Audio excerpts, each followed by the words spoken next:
नमस्कार मित्रों, safe wheels channel के कानून पढ़ने की श्रृंखला में आपका एक बार पुनः स्वागत। मास्टर एक्ट एमबी एक्ट को हम लोगों ने धारावाहिक क्रम में एक एक अध्याय और एक एक धारा का पाठ किया और हमने देखा कि यातायात व्यवस्था, ट्रांसपोर्ट व्यवस्था, रोड सेफ्टी, इंफ्रास्ट्रक्चर इत्यादि के लिए सरकार के क्या प्रबंध हैं, देश में क्या नियम हैं, क्या कानून है, किसकी क्या जिम्मेदारी है, क्या दंड है। उसी क्रम में, उसी अधिनियम में ये व्यवस्था की गई थी कि केंद्र सरकार और राज्य सरकार विभिन्न विषयों पे अलग अलग नियमावली बना सकती है और उसी एक्ट के प्रावधान के अनुसार केंद्रीय मोटरयान नियमावली 1989 बनाई गई, जिनको CMVR central motor vehicle rules 1989 कहते हैं। सन 1989 में लागू होने के बाद 2025 तक इसमें लगभग 280 संशोधन किए जा चुके हैं। आप जानते हैं कि नियमावली एक गतिशील व्यवस्था होती है। जैसे जैसे आवश्यकताएं बदलती रहती हैं, मान्यताएं बदलती रहती हैं, प्राथमिकताएं बदलती रहती हैं, सरकार नियमों में संशोधन करती रहती है। तो उसी क्रम में अभी तक लगभग 280 संशोधन इसमें किए जा चुके हैं। अब हम आपको एक एक नियम के बारे में बताना चाहेंगे। अभी तक हमने एक्ट की धाराएं आपको बताई थी। मैंने आपसे कहा था कि अधिनियम एक फ्रेमवर्क प्रदान करता है, उस फ्रेमवर्क के भीतर काम कैसे होगा वह व्यवस्था नियमावली तय करती है। तो केंद्रीय मोटर यान नियमावली 1989 वो छोटे छोटे प्रावधान बताती है कि कोई भी काम अधिनियम के तहत होगा कैसे। तो आज से हम इसका निर्वचन शुरू करेंगे और उम्मीद है कि आपके लिए लाभकारी होगी, क्योंकि कानून की जानकारी ही सबसे बड़ी सुरक्षा होती है, सबसे बड़ा बचाव होता है। और एक जिम्मेदार देश के नागरिक के रूप में कर्तव्य पहले ज्ञात होना चाहिए। अधिकार तो संविधान में लिखे ही हुए हैं। कर्तव्यों की जानकारी तब होगी जब आपको नियमों का पता होगा कि नियम क्या है, उसका आपको पालन कैसे करना है। तो आइए शुरू करते हैं। केंद्रीय मोटरयान नियमावली 1989। इसका नियम 1 कहता है कि इस नियमावली का संक्षिप्त नाम जो है वो केंद्रीय मोटरयान नियम 1989 है। नियम 2 में परिभाषाएं दी गई हैं, जो कि बहुत ही महत्वपूर्ण होती हैं कि किसी भी अधिनियम में कोई चीज़ जो कही जाएगी उसका अर्थ क्या होगा, उसका तात्पर्य क्या होगा।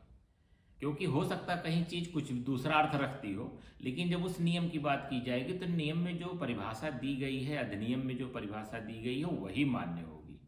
वो मनमानी व्याख्या, साहित्यिक व्याख्या, ऐतिहासिक व्याख्या मान्य नहीं होती है। ये भी सही है कि हो सकता है किसी दूसरे देश में उसका कुछ दूसरा अर्थ होता हो, किसी दूसरे राज्य में कोई दूसरा अर्थ होता हो, लेकिन जब भी आप भारत में बात करेंगे तो आपको CMVR 1989 में जो अर्थ दिए हैं परिभाषा में शब्दों के, वही अर्थ माने जाएंगे। जैसे इस पूरी नियमावली में जहाँ भी अधिनियम लिखा है उस अधिनियम का तात्पर्य होगा कि मोटरयान अधिनियम 1988, यानी कि MB एक्ट 1988। अधिनियम शब्द का अर्थ यही होगा। यहाँ कृषि ट्रैक्टर का अर्थ इन्होंने दिया है कि यंत्र शक्ति से चलने वाला 4 पहिए का ऐसा वाहन जो केवल खेती करने के काम आता है या खेती से जुड़ी चीज़ों को परिवहन करने के काम आता है, जो खेती से जुड़े हुए लोग हैं, यानी कि किसान के लिए खेत जोतने और उसकी फसल को ढोने के काम आने वाला जो यंत्र होगा उसको ट्रैक्टर कहें। अभी तक देख रहे हैं ना ट्रैक्टर की कितनी सटीक परिभाषा इन्होंने दे दी है। फिर उन्होंने कहा कृषि ट्रेलर। ट्रेलर का मतलब जो ट्रैक्टर के पीछे ट्राली लगती है। बहुत सीधी सी हिंदी में जान लीजिए कि ट्राली वह व्यक्ति है जो सिंगल एक्सल पे, 4 पहिया वाली ट्राली अनुमन्य नहीं है, सिंगल एक्सल पे बनाया हुआ, खुला हुआ, पैक्ड नहीं, कंटेनर टाइप का नहीं, एकदम खुला हुआ ट्रैक्टर के साथ हुकों से जोड़ दिया जाता है और मुख्य रूप से कृषि पदार्थों के परिवहन के इस्तेमाल में आता है। इस बार सन 2020 में चालान की भी परिभाषा दे दी गई। अभी तक लोग चालान को परिभाषित नहीं किए थे, तो चालान की परिभाषा दे दी गई। चालान की परिभाषा से मतलब इनका है कि किसी वर्दीधारी पुलिस अधिकारी या संबंधित राज्य सरकार द्वारा नोटिफाइड परिवहन विभाग के अधिकारी द्वारा भौतिक रूप से या इलेक्ट्रॉनिक रूप से किसी नियम के उल्लंघन के बाद आरोपित किए जाने वाले जुर्माने से संबंधित जो सूचना है और जो न्यायालय को भेजी जाएगी उसको चालान कहेंगे। यानी कि किसी भी नियमावली का उल्लंघन करते समय जो आपके ऊपर जुर्माना या दंड लगाने के लिए न्यायालय को कागज भेजा जाएगा उसको चालान कहेंगे।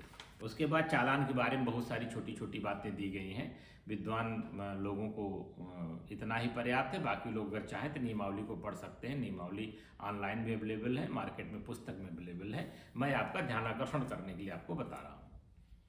इसके बाद इन्होंने ई रिक्शा को परिभाषित किया। ई रिक्शा को परिभाषित करते हुए उन्होंने लिखा कि ऐसा यान जो 3 पहिए से चलने वाला हो, जो बैटरी से प्रचलित होने वाले इंजन से चलता हो, जो सवारियों को भाड़े पर या माल को पारिश्रमिक पर ढोने के लिए बनाया गया हो, जिसकी बैटरी की अधिकतम क्षमता 2000 वाट हो और जो अधिकतम 25 किलोमीटर प्रति घंटे की रफ्तार से चल सकता हो, उसको ई रिक्शा कहेंगे।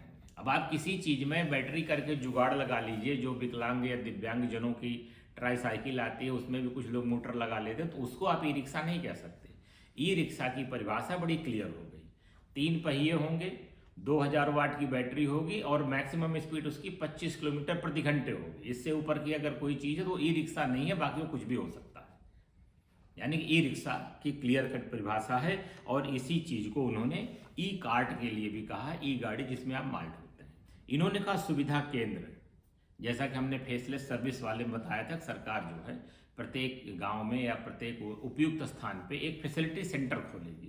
ये सुविधा केंद्र ऐसा होगा जो राज्य सरकार या केंद्र सरकार द्वारा मान्यता प्राप्त होगा और यहाँ पर आप MB एक्ट से संबंधित सेवाएं प्राप्त कर सकेंगे। उसको सुविधा केंद्र कहा जाएगा। ये ऑनलाइन सुविधाएं आपको जो 49 सेवाएं आपको फेसलेस की गई थी, यह जिस जगह पे प्राप्त होंगी उसको सुविधा केंद्र कहा गया है। इसी तरह से इन्होंने वित्त पोषक की परिभाषा, प्रारूप फॉर्मेट की परिभाषा और ट्रेड सर्टिफिकेट की परिभाषा और परिवहन यान के अंतर्गत जो L1, L2 श्रेणी है या फिर M श्रेणी है या फिर T श्रेणी है, N श्रेणी है, इन सारी श्रेणियों को मैंने एक बार आपको बहुत विस्तार से वीडियो बनाया था जिसमें वाहनों का वर्गीकरण बताया था। तो ये वर्गीकरण इसी परिभाषा से उत्पन्न होता है। इसी प्रकार से इन्होंने पावर ट्रिलर को भी परिभाषित किया है। पावर टिलर जो है खेती के काम आने वाली एक मशीन है जो कि ट्रैक्टर के पीछे लगाई जाती है। इन्होंने कहा कि एकल धुरी युक्त कृषि मशीनरी जो भूमि तैयार करने के लिए प्रयोग की जाती है, जिसको आप कल्टीवेटर या हैरो या फिर आप उसको कुछ भी ऐसा कह सकते हैं जो खेत की जुताई के काम आता है, उसको इन्होंने कहा है ये पावर टिलर है। राष्ट्रीय राजधानी क्षेत्र को इन्होंने परिभाषित किया कि जो NCR की परिभाषा NCR के अधिनियम 1985 में दी गई है वही यहाँ भी मान्य होगी। इसी प्रकार से इन्होंने पोर्टल का तात्पर्य समझा है कि जो भी पोर्टल भारत सरकार, राज्य सरकार द्वारा प्रमाणित रूप से जारी किए जाएंगे उनको पोर्टल कहा जाएगा। इन्होंने 4 पहिया साइकिल से तात्पर्य है कि एक ऐसा ढांचा जिसमें स्टीयरिंग के माध्यम से कम 200 mm सीट चौड़ी हो, उसको इन्होंने 4 पहिया साइकिल कहा है। मोटर कारवां जिसको आप कहते हैं ना कि लोग पर्सनल बसें बनवा लेते हैं अपने लिए यात्रा करने के लिए, तो इन्होंने कहा कि मोटर कारवां M श्रेणी का वाहन होगा जिसमें सीट और टेबल लगी होगी, सोने की सुविधा होगी, यानी कि सोने के लिए स्लीपिंग बेड लगा होगा, उसमें एक किचन बना होगा, उसमें छोटा सा स्टोर रूम बना होगा। तो इतनी चीज़ों को क्या कहेंगे, कैरीवैन या मोटर कारवां कहते हैं इन्होंने। अक्सर हमारे जो फिल्मी सितारे हैं या फिल्म इंडस्ट्री में शूटिंग वूटिंग के लिए इस तरह की गाड़ियां बनती हैं जिनको कि सरकार ने अनुमन्य किया है। इसी प्रकार से पहली बार इन्होंने सड़क रोगी वाहन यानी कि एम्बुलेंस को भी परिभाषित किया है। अब तक एम्बुलेंस जो है मेडिकल एक्ट में ही परिभाषित थी। इन्होंने एम्बुलेंस, इस नियमावली में एम्बुलेंस को परिभाषित करते हुए कहा गया है कि सड़क रोगी वाहन विशेष रूप से बनाया गया और स्किल्ड डॉक्टर से युक्त एक ऐसा यान है जो बीमार या इंजर्ड व्यक्तियों को परिवहन या आपात उपचार के लिए सामूहिक रूप से एक स्थान से दूसरे स्थान या अस्पताल तक ले जाने के लिए बनाया गया हो। एम्बुलेंस में देखिए कुछ चीज़ें बड़ी बेसिक है। पहला इन्होंने कहा कि सुसज्जित हो, यानी कि उसमें लाइफ सेविंग या लाइफ सपोर्ट चीज़ें लगी हुई हैं। तीसरा इन्होंने कहा कि श्रम दक्षता, यानी कि उसमें डॉक्टर, नर्सिंग स्टाफ कैपेबल हो। ऐसा नहीं कि सड़क चौराहे से कोई ड्राइवर खलासी पकड़ लिया, एम्बुलेंस में बैठा दिया। इन्होंने लिखा कि श्रम दक्षता, यानी कि स्किल्ड होने चाहिए, उसमें फार्मासिस्ट होना चाहिए, उसमें कंपाउंडर होना चाहिए, उसमें डॉक्टर होना चाहिए जो इमरजेंसी मैनेज कर सके। तो ये दो चीज़ें अगर किसी गाड़ी में है, लाइफ सपोर्ट इक्विपमेंट्स लगे हुए हैं और उसमें मेडिकली कॉम्पिटेंट स्टाफ बैठा हुआ है, तो उसको इन्होंने कहा कि वह एम्बुलेंस कहा जाए। पहली बार इन्होंने विद्यालय बस को परिभाषित किया। इन्होंने कहा कि विद्यालय जाने के लिए बालकों के विशेष रूप से डिजाइन किया हुआ एक ऐसा वाहन जिसमें चालक को छोड़कर 13 यात्री या उससे अधिक लोग बैठे। 13 बच्चे ड्राइवर को छोड़ करके, यानी कि 14 लोगों से अधिक अगर कोई व्यक्ति किसी गाड़ी में बैठा तो उसको इन्होंने कहा वो विद्यालय बस कही जाएगी, विद्यालय बस कहा जाएगा उसको। एक इन्होंने स्पेशल पर्पस व्हीकल की भी कॉन्सेप्ट दिया है।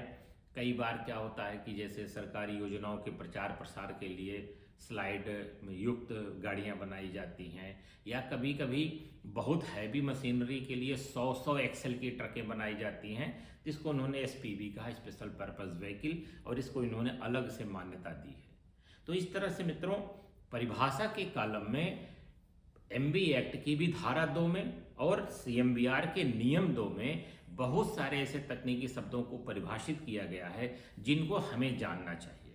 खासतौर पे जो हमारे पुलिस अधिकारी हैं उनको जानना चाहिए, क्योंकि विवेचना करते समय, वाहन चेकिंग करते समय, चालान करते समय ये परिभाषित शब्द अगर नहीं लिखे हैं तो आप न्यायालय में अभियोजन नहीं कर सकते हैं और न्यायालय इस मामले में पुलिस या सरकार के खिलाफ ही फैसला देगा। इन परिभाषाओं के अध्याय को अच्छी तरह से पढ़ें, अच्छी तरह से समझें और एमबी एक्ट की धारा 2 और सीएमबीआर के नियम 2 में वर्णित सभी परिभाषाओं को अच्छी तरह से पढ़कर इनका अपने अभिलेखों में, विवेचना में, रिपोर्टों में इस्तेमाल करें। और जो जनता के वाहन स्वामी हैं वो भी यह जाने कि उनकी गाड़ी किस कैटेगरी में आती है, उनकी गाड़ी स्पेशली है क्या, वो बस है कि एम्बुलेंस है।